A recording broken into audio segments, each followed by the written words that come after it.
السلام علیکم ورحمۃ اللہ وبرکاتہ۔ حامد و مصلی اما بعد۔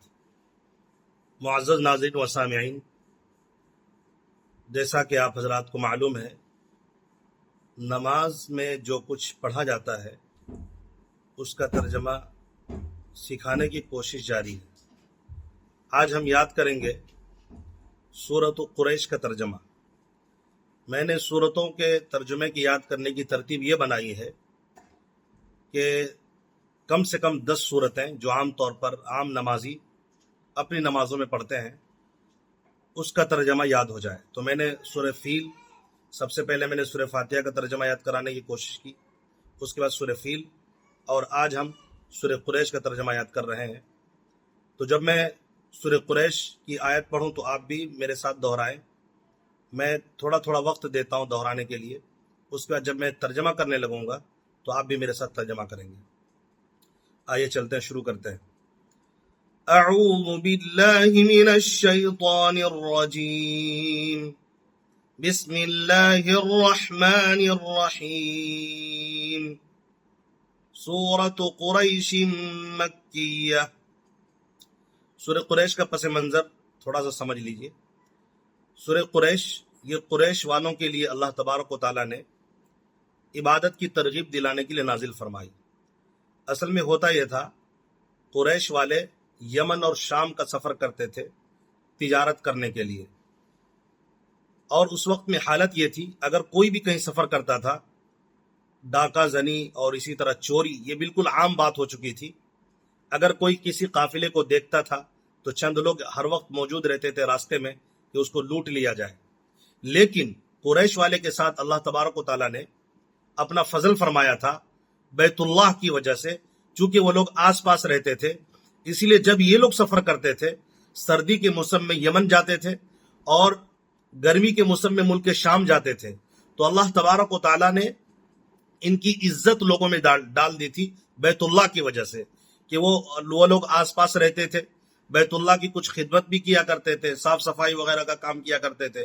تو اللہ تبارک و تعالیٰ نے بیت اللہ کی وجہ سے ان کو عزت دی کہ تمام لوگوں کے دلوں میں ان کی محبت ڈال دی، اس لیے کوئی چور یا ڈاکو ان کو ٹچ نہیں کرتا تھا۔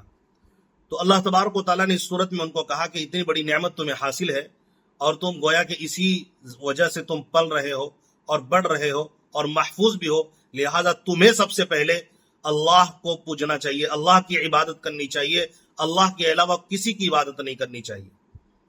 آئیے چلتے ہیں، سورت کا ترجمہ دیکھتے ہیں۔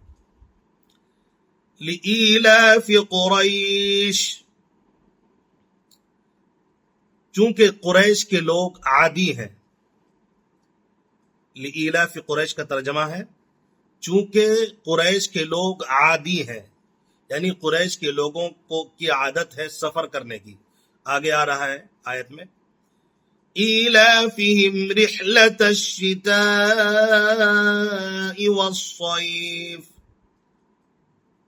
یعنی وہ گرمی اور سردی کے موسم میں سفر کرنے کی عادی ہیں۔ فَلْيَعْبُدُوا رَبَّ هَذَا الْبَيْتِ الَّذِي أَطْعَمَهُم مِّن جُوعٍ، تو انہیں چاہیے کہ وہ اس گھر کے رب کی عبادت کریں، یعنی کعبۃ اللہ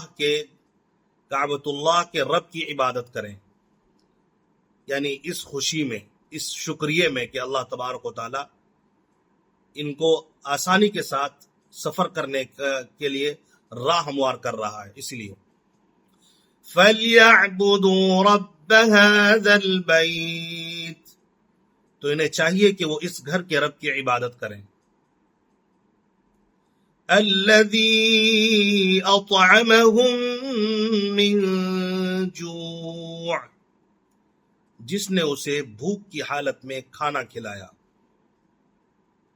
جس ذات نے انہیں بھوک کی حالت میں کھانا کھلایا، وَآمَنَهُم مِّن خَوْفٍ، اور بدامنی سے محفوظ فرمایا، خوف سے امن نصیب فرمایا، دونوں ترجمہ کر سکتے ہیں، اور انہیں اللہ تعالیٰ نے خوف سے امن نصیب فرمایا، یعنی بلا جھجک وہ سفر کرتے اور تجارت کر کے لوٹتے تھے، اور پورا سال وہ اسی پر نربھر ہوتے، پورا سال وہ اسی کھانے اور اسی غلہ سے اور اسی تجارت کے ذریعے سے وہ اپنے روزی روٹی کا سامان کرتے تھے۔ تو یہ سورت کا ترجمہ تھا۔ اگر آپ نے یاد کر لیا ہے تو اچھی بات ہے، نہیں یاد کیا تو دوبارہ اس کو سنیں، بار بار سنیں، انشاءاللہ یاد ہو جائے گا۔ اور اس کو دوسروں تک شیئر کر دیں ثواب کی نیت سے۔ اور یہ میرا نیو چینل ہے تو اس چینل کو سبسکرائب بھی کر لیجئے۔ جزاکم اللہ خیرہ۔